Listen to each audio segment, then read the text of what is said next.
Hello, welcome everybody. Welcome to the Police Foundation Friday Exchange. I'm Rick Muir, Director of the Police Foundation, and apologies just for the slow start.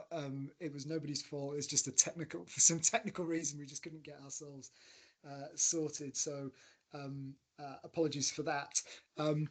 But we're delighted to have with us today Dr Katy Sian, who is Senior Lecturer in Sociology at York University and is also the Race and Ethnicity Lead at the Vulnerability and Policing Futures Research Centre. And I can see a number of people from the centre on the who've logged in, which is great. Yeah, welcome, Katy, and welcome to our lunchtime exchange. And I just wonder if we could start. I mean, actually, maybe let's start. Could you say a bit about the Vulnerability and Policing Futures Research Centre, just so people who are not familiar with it have an idea about what the centre is and what it does?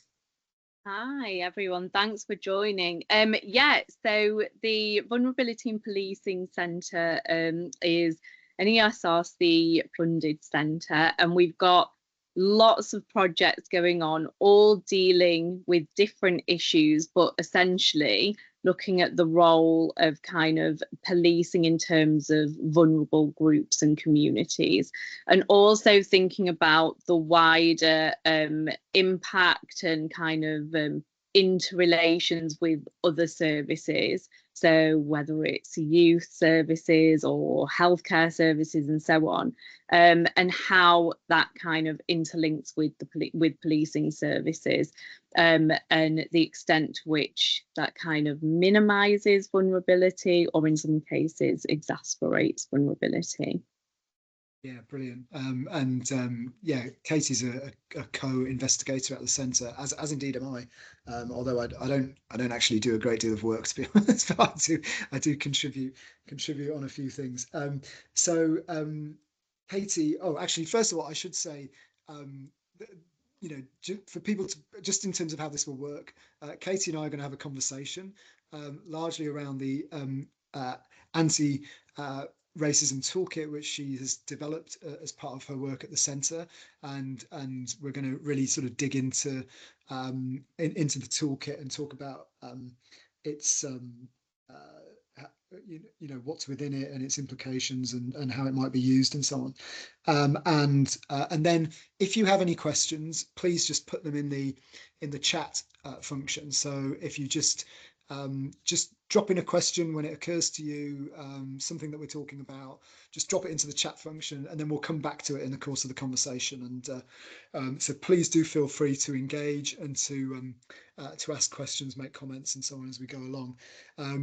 We are recording this, and we do put it on our YouTube channel, so just do bear that in mind, that you are on the internet, and just bear that in mind with any sort of questions or comments you make. Yeah, and that's great. So, well, first of all, Katy, it'd be really great if you could say a bit about yourself, just to give people who don't know you a bit of an introduction to your background, what you were doing prior to the job that you have now, how you ended up getting interested in these areas of research. So I think my work has always kind of followed an anti-racist approach. So I did my master's at the University of Leeds, and that was looking at kind of race and ethnicity studies. And then my research, which was my PhD, but I still kind of continue that today, it was based around actually looking at Sikh and Muslim conflict in Britain. And it was carving out ideas around Sikh Islamophobia, whereby Sikhs have often kind of separated themselves from the Muslim community, and it's kind of good minority versus bad minority and so on, which has been exemplified by the war on terror, where Sikhs and also large sects of the Hindu community don't want to be mistaken for Muslims because they're the better integrated kind of population.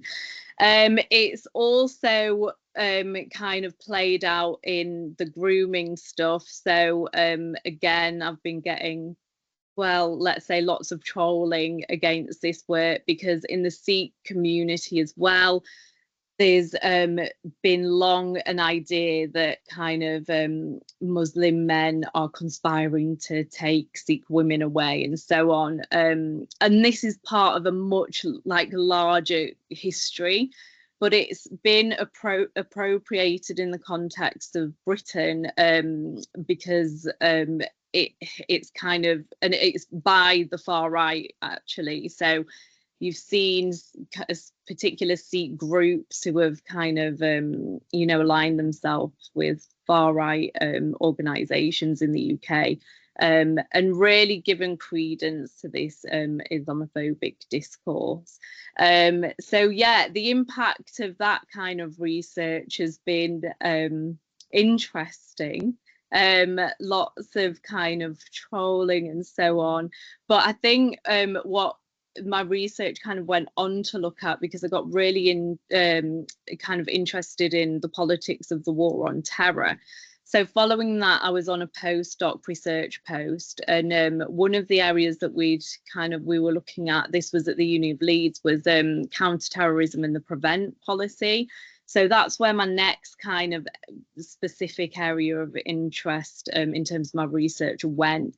And we'd done lots of empirical research for that kind of work on prevent with teachers, with charities, third sector organisations and so on, and also hearing experiences on the ground of those kind of living in this intensified prevent society. And we were one of the first to really call for the dismantling of prevent. And that was, alongside charity organisations, activist organisations and so on. And yeah, again, that research, even though it was done a fair while ago, is still continues its relevance today. And, because obviously we're in a climate where we're seeing kind of more, a more heightened and more extended version of police powers in relation to counter-terrorism. So yeah, it's really about thinking how we can push back in this climate. And finally, my work has looked at institutional racism more broadly, and I looked at this in the context of British universities, where I'd interviewed academics of colour, to really kind of dispel the myth of these liberal universities, and show, in fact, through the testimonies of academics of colour, how endemic racism actually is in British universities. It's baked within the structures. So I think I'd say, although they all seem kind of very different areas, the thing that ties my research together has always been led by, adopting critical race theory approaches, to Trump's dismay probably, and post-colonial, decolonial analysis, but also it's work that's been driven by social justice, and for me that's what anti-racist research is about. Brilliant. Well, really, really rich sort of set of strands there, which we can sort of tease out, I think, as we go through the conversation. So, could we start? So, this is the anti-racist research toolkit, which Katy has written for the Vulnerability and Policing Futures Research Centre, and we just want to sort of talk through that in some detail, because I think the audience will really want to know about what's in this, and how they might be able to sort of use the work in their own fields. So could we start? You start the toolkit by asking the question, what is anti-racism? So could we just start with that? And if you could just explain your interpretation of anti-racism, that would be a great place to kick off, I think. Yeah, I think I adopt a really simple approach in terms of it being a very active commitment to dismantling racism, and also, you know, taking the initiative, the steps, responsibility to confront it, to address it, and recognizing it as a structural issue as much as kind of an individual phenomenon. And I think when we get into discussions about race and racism, it's always something that's believed in the kind of minds of individual racists and so on, whereas anti-racism takes into account the institutional nature of racism and actually places that within a really important historical context, which is often overlooked. Because it's a lot easier to identify one individual racist than actually kind of holding a full system to account. So yeah, anti-racism is about, you know, proactively challenging systems of racism and working towards eliminating those structures. And you mentioned Donald Trump, and obviously you know, some of the things that he's been saying and doing are kind of front of everyone's minds at the moment. And I remember, I think it was in his inaugural address, which I was watching, and he sort of this was part of his kind of saying, we're going to get rid of all this DEI programs and all of the stuff that he's announced. But I remember him saying, you know, we're going to take a colorblind approach. This is it's going to be about being colorblind and about merit, basically, is what he was saying. So and counterposing that to some of the initiatives which he was criticizing.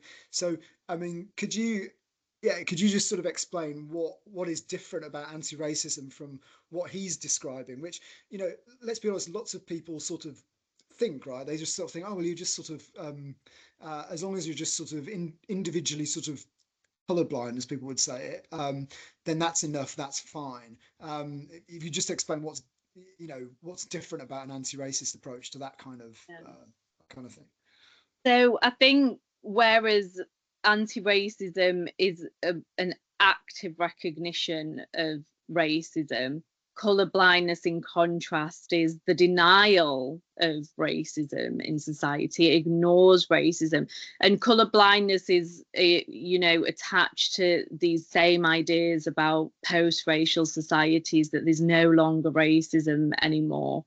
Now, the problem with that, of course, is that you're not only kind of denying the lived realities of people of colour and their experiences of disadvantage, but you're also failing to recognise that inequality is embedded within society. So the idea that we can be meritocratic if we just kind of don't see race or colour and so on is just ridiculous, because that doesn't get away of the inequalities that are already there. So it will be impossible to have that meritocratic society. So yeah, it's I think it's the easy and kind of more convenient road to go down for those who aren't really committed to fighting racism in society. And, you know, the work on racism in universities also argued that unis heavily take that approach as well. Okay, they may have the EDI policies and decolonizing the curriculum and so on, but actually recognizing the ways in which their very own practices reinforce and perpetuate racial inequality is kind of ignored. You know, they don't want to talk about that. They don't want to really talk about the underrepresentation or, you know, or the different practices that really create the disadvantage. So yeah, anti-racism is more kind of tackling racism head on, rather than kind of, you know, just saying, oh, it's okay, it's not out there. Yeah, no, really, really, really helpful. And just let's sort of get into the into the toolkit a bit more. So what do you think an anti-racist approach means in terms of some of the methodologies that are used by social scientists and other researchers? What are the kind of methodological implications of taking an anti-racist approach? So I think what we found, because the anti-racist toolkit really emerged from work that was going on in the centre, because I've got some projects going on there, but also one of my key roles is race lead. So that's been engaging with our team to kind of really understand how we all understand race and racism within our research. So in terms of kind of the methodological implications, or actually I'd say the value, is that it's really driven by kind of, again, this idea of social justice and being ethical, and putting prioritizing community engagement, because one of the things which is so often, which happens so often in all social science research, is the idea that we just can, go into communities, get our research, and we go out again. So it's just like, it's very kind of quick data extraction. And communities now really kind of are becoming more and more reluctant to engage with academics. And especially the idea of white academics going into kind of the trouble hotspot areas and so on. It's just leaving them kind of mistrustful and not actually wanting to engage with research, which is completely understandable. So anti-racist research is about kind of building trust with the community and not just using them for a data extraction exercise, and actually bringing them into the entire research process, getting their feedback, having consultations with them, and also being accountable to them. And making sure, most importantly, that we don't reproduce harmful practices where they feel exploited, or the data that we end up kind of writing about misrepresents them. So yeah, it's all about being collaborative, but again, being ethical at the same time. And I just still think to this day, social science research as a whole has a long way to kind of achieving these goals of anti-racist methods. Yeah. And is it I mean, how do you I mean, what are there some examples? What are the kind of things that you do to engage communities in research? And not, I completely take what you say, the traditional method of seeing the people that you're engaging with as the sort of the subjects of the research, and exactly that you're just there to extract information from them and then leave. But what are the kind of things you think people should be doing, which would be an anti-racist approach? In terms of how to actually kind of get the communities involved in the research. Yeah. So it was things like actually not going straight in there to just do the interview straight away, but actually spending some time, investing and getting to know the community, to build that trust. And the thing that I think we find as researchers, that takes time, but I think when you put that time in, actually the results are far better than just it being kind of a fleeting encounter or a brief encounter. And I think the methods are really about, like I said, collaboration, where they have a stake in the research. So you involve them in the actual design of the research, what methods would work best for them. Because sometimes we just say, oh, okay, we're going to interview you, but they might not want to be interviewed. So thinking what actually they want to do and what they will get out of the research. And also not just stopping after data collection, but having them be involved in dissemination activities. And because what we're doing now for the new project that I'm on, it's the project based in Hare Hills, looking at young people of colour and experiences of policing and so on. And one of the key things that we've decided is really thinking about a community-led strategy for dissemination.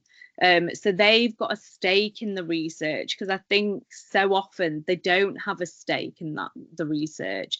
It'll often go in policy briefings or academic journal articles, which they'll never really see. So it's about kind of giving them something that they can build upon, but actually get something out of, so it benefits them.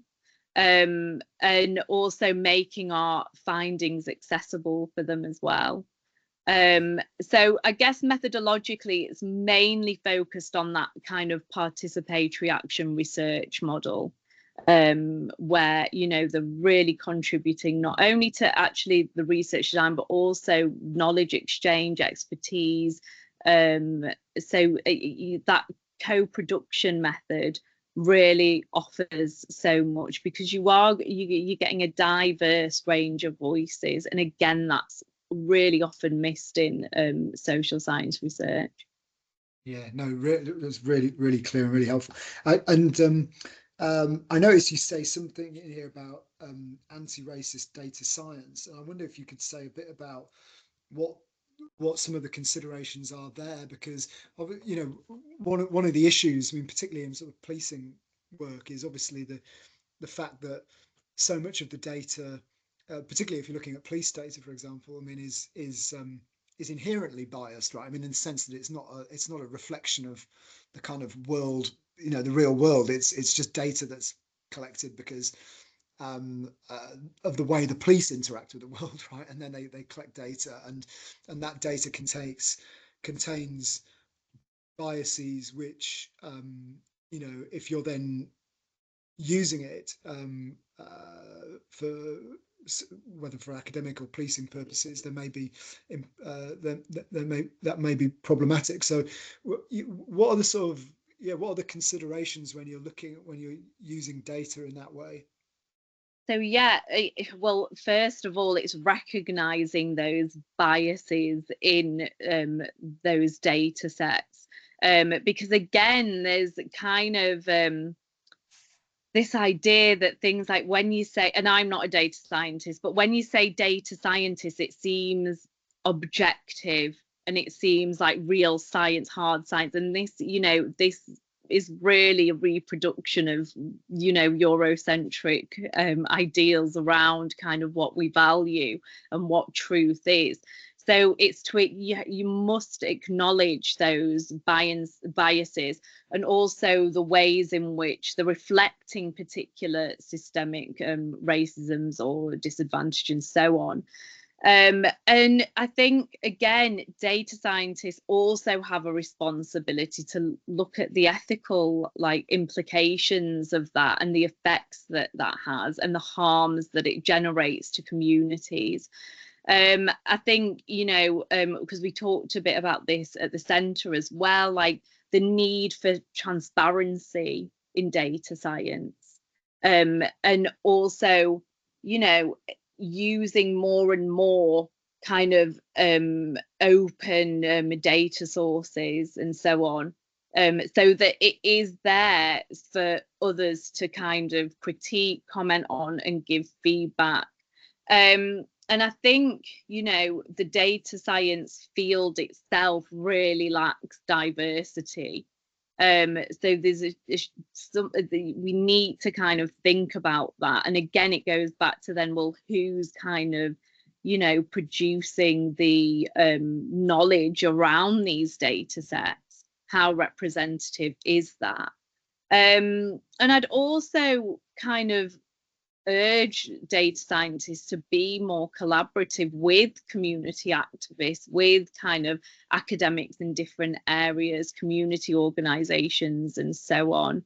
I gave the example to the centre of a group in Manchester who are really using data science as a tool for kind of social justice, where they are like actively collaborating with different groups on the ground to kind of form you know, technology data that's used as a tool for kind of social justice, and they did this in terms of like data on tasers and people of colour, and really shown the inequalities there, because I think it can be used as a tool for empowerment. And I guess for anti-racist research, that's where you want to kind of be, rather than just using that data kind of almost blindly to reproduce the same kind of disparities.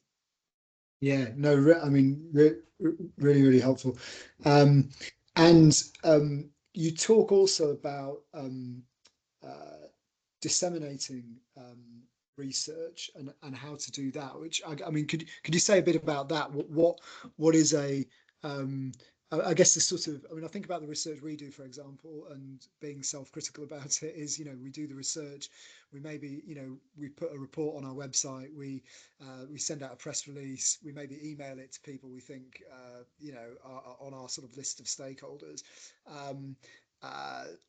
Sort of reflecting on that critically, that doesn't sound like a particularly good approach. So I just wondered what are the implications of taking an anti-racism approach for disseminating the findings to the public and to wider sort of stakeholders. And that's a really kind of common approach that you said. We, often we do that as academics anyway. It's kind of the route that we know. And I think, yeah, that really misses the fact that who's really benefiting from that. So your work might reach, so in my case, for example, if it was a paper, a handful of academics.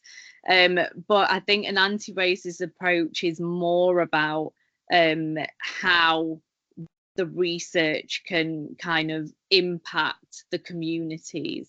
So making your findings accessible, which I've said before, like, academic articles and so on are not accessible at all.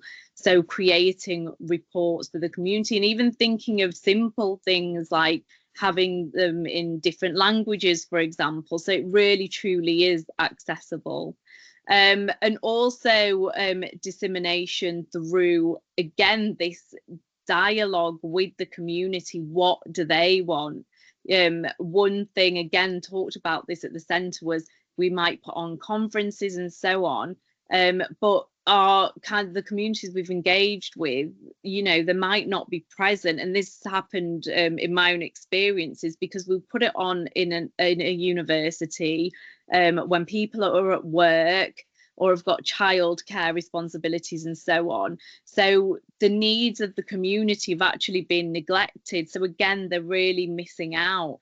And I think when you don't share your findings, I don't think it's intentional, but when you are failing to share your findings in an accessible way with the communities you've engaged with, again, it really undermines that trust there.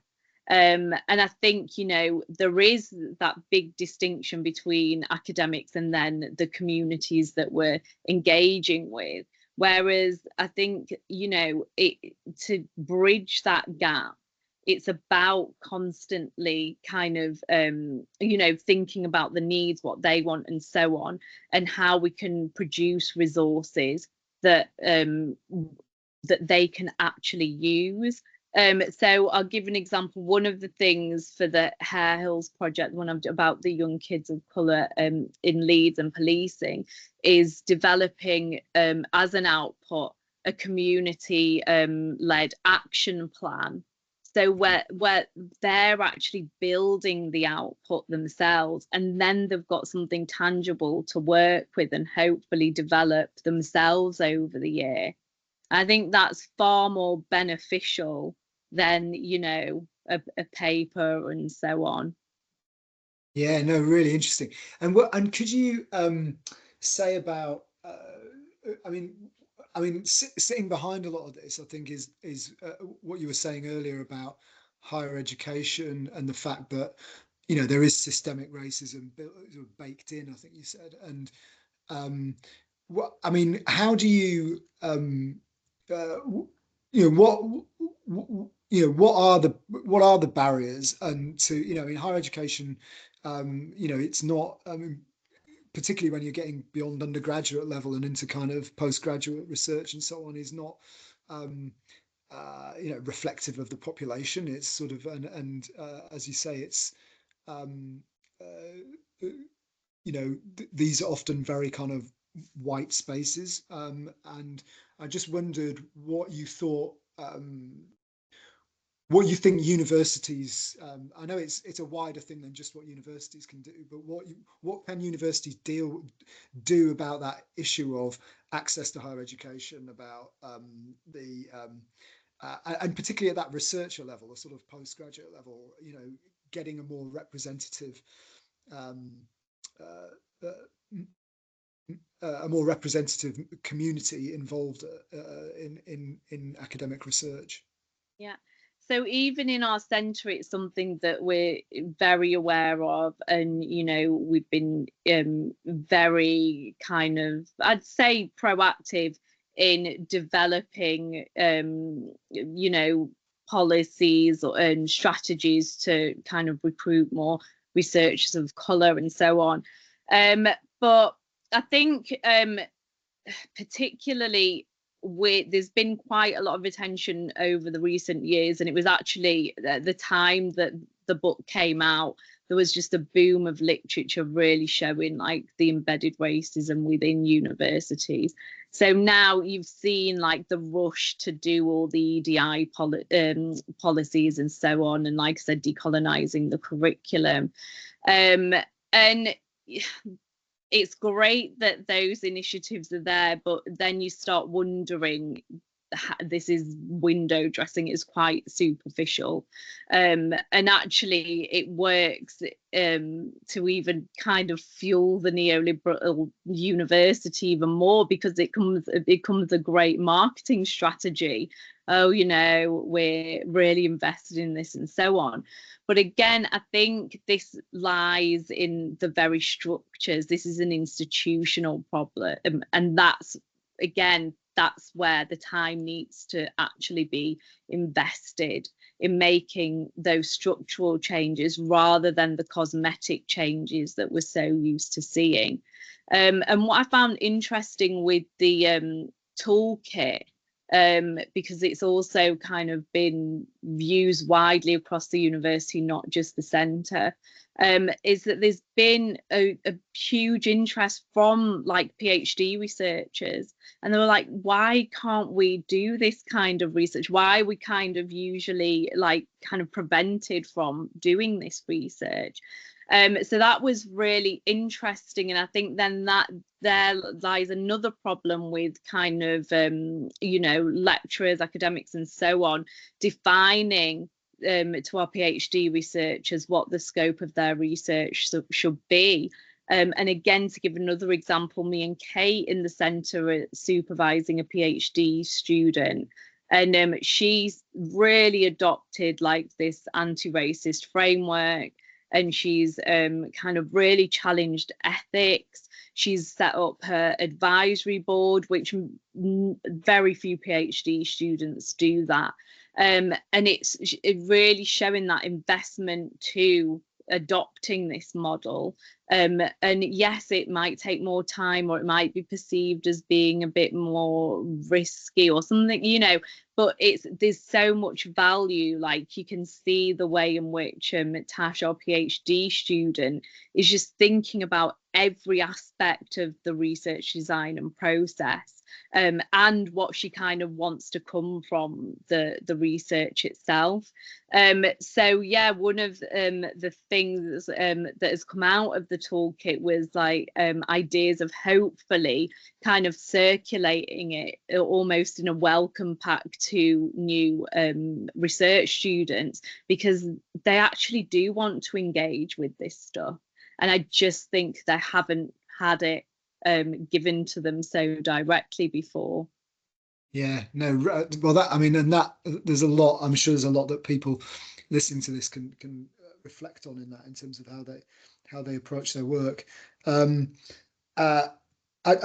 mean, turning just wanted to turn to the police actually as the sort of as the theme for the work that the centre's doing, and the police have their national race action plan and have an aspiration there to become an anti-racist police service. I just wondered if you had thoughts on what we obviously know where policing is at the moment, and Louise Casey said in the case of the Met, institutionally racist, institutionally homophobic, institutionally misogynistic, and I think police forces around the country would struggle to um, on those criteria meet the standard, although only a few of them have sort of come out and declared that they accept that. But what do you think, and this is like a big question, so sort of, you don't need to answer the whole thing or come up with the perfect answer, but what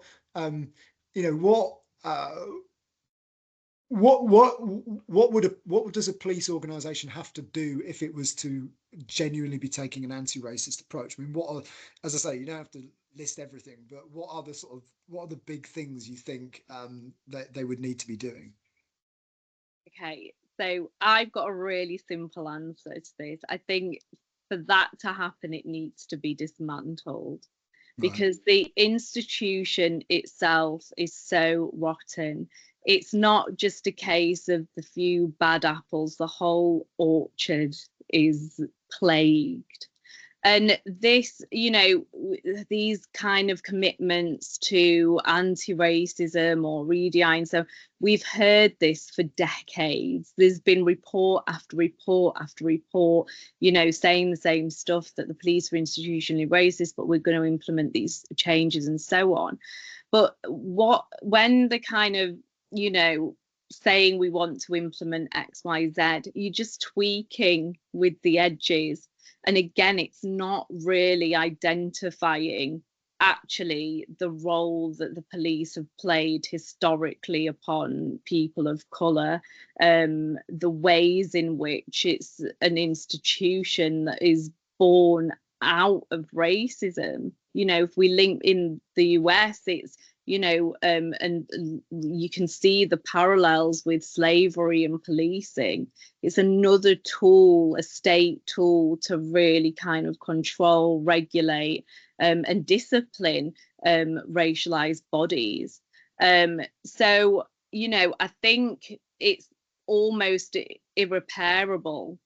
So my kind of thinking of around like how we might embed an anti-racist approach will be more kind of really taking seriously, and many people do not, and but actually the ideas around abolition, because I think when you say abolition, people think, oh my god, what would we do without the police, how would we survive? And it isn't necessarily like the full elimination of the police. It doesn't mean that. It means a decentralization of the role that the police play. And for people of colour who are, most affected by over policing, racism, and so on, it would probably be more useful and actually more empowering for those communities to actually divert funding from policing back into the infrastructure. So we have fully resourced kind of support services, whether it's youth services, health services, mental health services, and so on, because then that creates actually more kind of inclusion rather than exclusion, because you're actually taking the time to invest within this community and building that infrastructure, which creates a greater sense of security rather than putting more police on the streets. So that's the kind of approach I'd take with that. As a force itself, there's the drives to recruit more police of colour and so on. Again, I don't know how much that necessarily helps, because who's being recruited, and to what extent are they able to challenge embedded practices, or you know, they may be guilty of themselves for reproducing particular practices. In the US, it's often been claimed that Black police officers are even more kind of harsher on the Black community than white officers. So I don't think representation when it's like that really makes a difference. The same in kind of politics, government, you know, Suella Braverman and Rishi Sunak, all people of colour, but they're not kind of representing any face for anti-racism. They're just upholding the very structures of white supremacy. And do you, I mean, what do you, I mean, the sort of the response sort of back to that is that, you know, the police, you know, that communities need the police, and that if you sort of, you know, if you just sort of get rid of it. I mean, let me put it like this: if you you know, if you have to respond to it, there's going to be all sorts of crises and harm going out there in society, and if you had to and when that happens, someone needs to go out there and respond to, you know, those incidents. Now if you sent out you know, a social worker or mental health worker, I mean, one of the challenges at the moment is they would say, well, I only want to go into that house if I've got a police officer with me, for the very simple reasons that I'm worried for my own safety. And the truth is that, you know, the reason you have police, and please come back at this, but this is, you know, this is this is the response. The reason you have police is that you need that at some point you need someone to have the authority to say there is a sort of non-negotiable kind of use of force ultimately as a backstop, because otherwise otherwise there'd be all sorts of harm that would never be prevented. You know, sometimes just the presence of a police officer with the authority that they have will de-escalate a situation and so on. Now, I'm not saying that it's absolutely true. Sometimes police officers can cause harm themselves and do that, as you're saying. But if you sort of stripped that out entirely, you know, wouldn't there be sort of more harm, not less? And maybe this is because I basically accept the Thomas Hobbes point, which is kind of, unless you have some kind of backstop, it's kind of going to be law of the jungle out there. What do you say to that point? Because it seems to me that's kind of at the heart of people's concern about any kind of abolition or defund sort of proposition. Yeah. And, you know, I've been really interested in kind of really, you know, taken a lot of my interest in this approach. And I think, you know, there are things that are being implemented, like where, in the sense, the community become the police, right? And that's actually worked in many places in the US. So I think because the police, like the prison, are so kind of common sense and naturalized to us, we can't imagine a world without them. It's really difficult. And Angela Davis, in my favorite book of all time, Are Prisons Obsolete, really kind of brings our attention to how naturalized these institutions have become. But then she gives the example of, well, you know, at a time, the system of slavery was so naturalized, but we were able to abolish it. So why can't the same be possible for these institutions that are harming communities of color? So I think really, you know, I think that's the main critique. What do we do? What do we do as a result? And especially with prison abolition, it's where do we kind of put the worst of the worst who have done atrocious things? And I don't think there is a one answer to it. There's so much diversity within the abolitionist movement. It's not just, oh, you know, dismantle prisons, dismantle kind of the police and so on. And the way I certainly look at it is about that decentralization, because I think we've placed so much emphasis on these institutions as representing law and order, but actually when communities self-organize, they can help maintain order in really interesting and creative ways. And again, I think the whole thing about investing in communities becomes really important, is that if you invest in kind of really deprived areas where crime rates might be really high, if you properly invest and actually like give, you know, opportunities and access to these communities, I think the crime rates would most likely go down. Yeah, I mean, and of course you could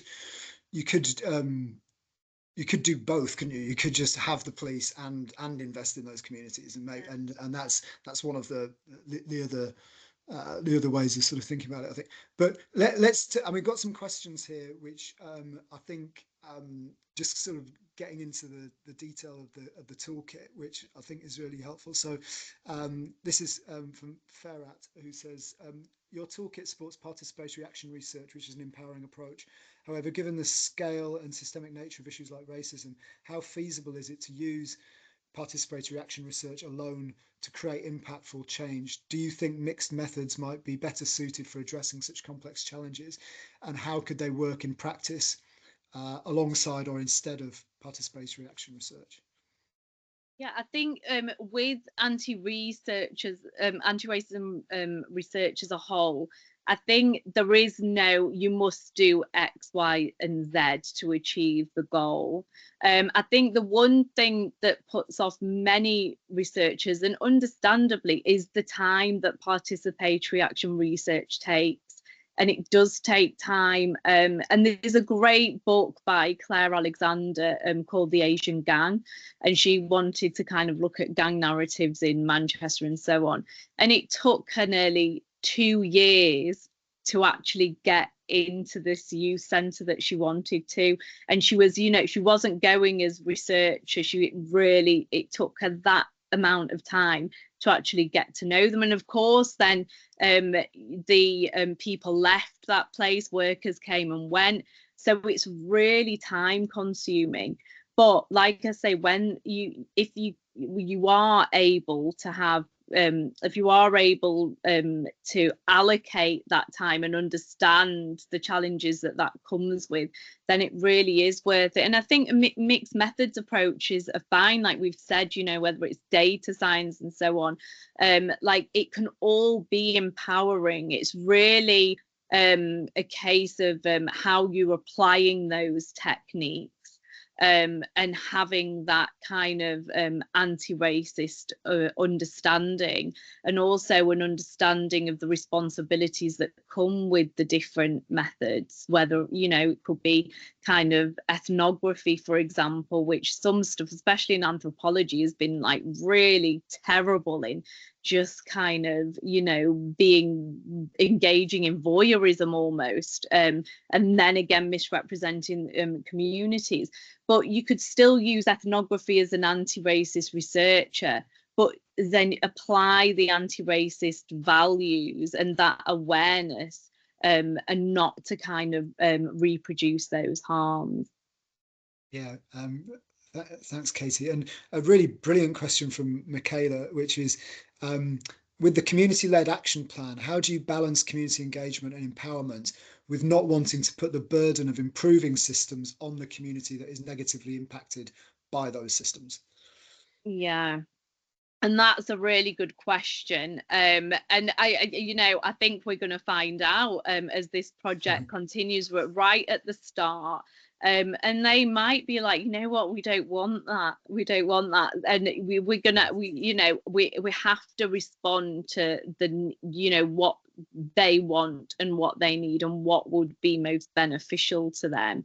It sounds great, a community action plan, but actually in practice, exactly like Michaela said, you know, it might not work, and it might actually put extra pressures on the community, which is something that we don't want to do.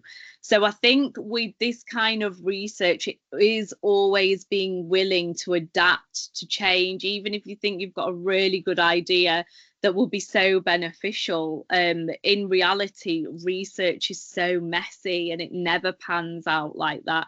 So I think, you know, there's got to be a ease and acceptance that, you know, we've got to change things along the way, but always keeping at the heart, you know, the needs there, and also the results in terms of, is it going to develop some kind of change? And it's not going to change the world, it isn't. But, you know, if it can make a little change that would be beneficial, then, you know, we have to keep reflecting and keep changing where appropriate. Yeah, great. Yeah, this is sort of iterative process, isn't it? And sort of seeing how it goes. And we just had another question in. Is the toolkit already available? If so, could you please circulate where to find it? Yeah, so we can put yeah, we can put the details of where to find the toolkit in the chat. So we'll do that before people sign off, just so you can access it. But it is available on the. I think actually, if you just Google the anti-racist research toolkit, it will come up. That's how I found it. So it's on the accessible. Uni of York website. Uni of York website. So it is there. And I just wanted to, just before we close, come back to the question, come back to Trump and what's happening in America, because I think, I mean, lots of these things, I mean, we live in a world where, you know, all these sort of trends and things sort of cross borders really quickly. And obviously we saw the rise, particularly after the murder of George Floyd, the rise of the use of EDI policies and so on. And now what we're seeing in America is clearly a kind of a counter reaction against that, which sort of embodied by Trump and his election. Do you know? And I was talking to some police leaders yesterday who were sort of concerned about that, because they're saying, you know, we're going to start to come under pressure. You know, we've got our national race action plan, which commits us to try to pursue an anti-racism approach, and taking on board what you said, Katie, about your skepticism about their ability to do that, but you know, they have committed themselves to it. And you know, yeah, how concerned are you about a kind of pushback here, which, you know, not just in the police but in higher education and so on, if the kind of counter reaction we've sort of seen in the US sort of starts to build up in the UK as well? And I'm all for all institutions having these policies, you know. So I think really it's to be expected what is happening in the US, but also in the UK, it's been going on for years here, particularly under New Labour. And so on my postdoc, this is what we were really looking at, the kind of emptying out of like EDI, and particularly we focused on race. So in New Labour, under the New Labour government, so Blair, we're seeing like a shift towards single equalities, right? So it's all kind of under one umbrella now, whereas before you used to have, say, dedicated kind of units dealing with race, with disability and so on. But then it becomes all infused under kind of the shift to human rights and single equalities. So there we're already seeing a diluting of these kind of robust measures that were there for particularly kind of vulnerable groups, vulnerable to discrimination.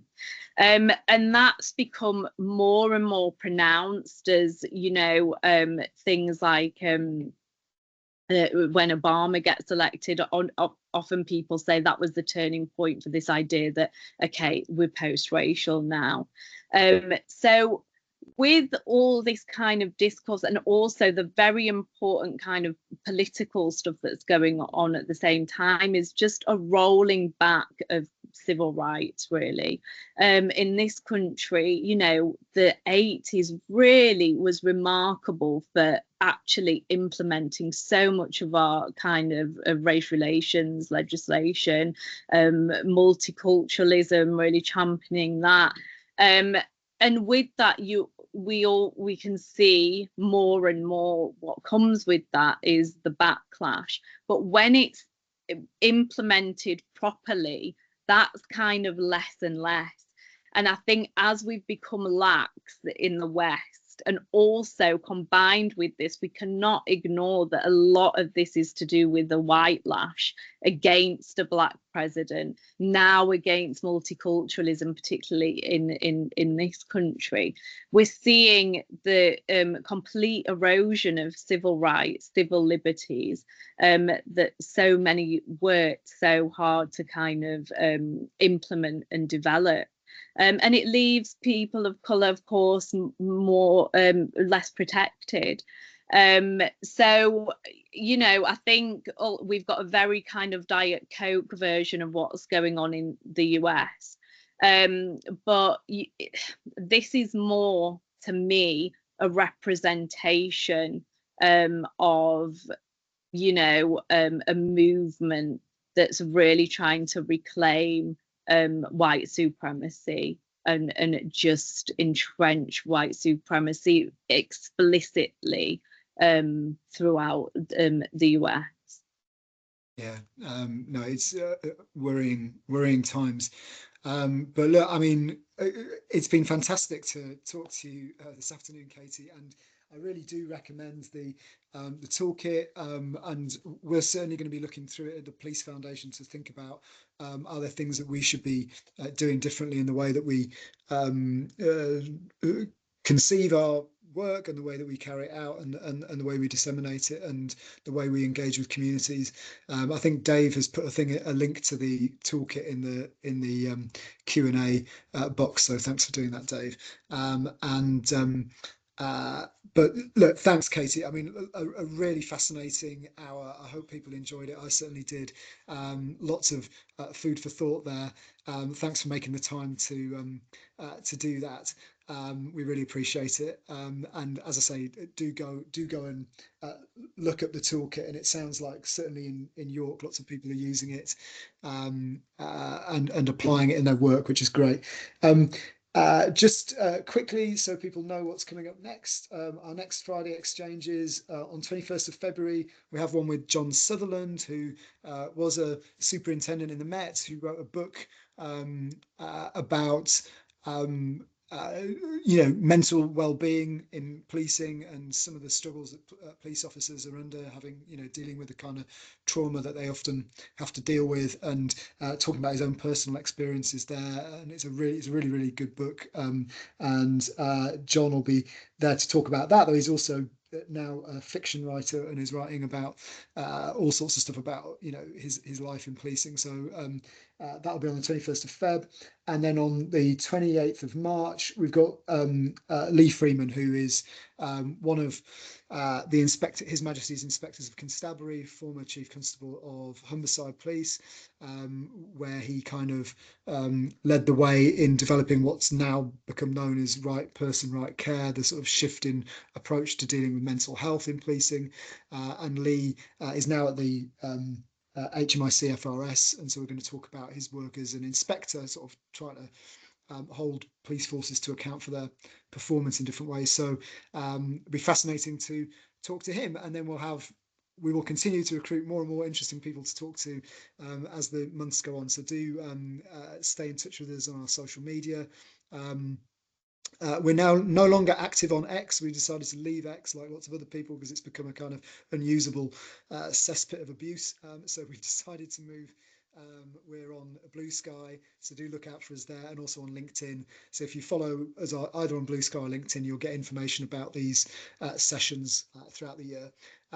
But thanks again, Katy, for making the time for doing this, and thanks to everyone for joining in, and have a nice weekend, everybody.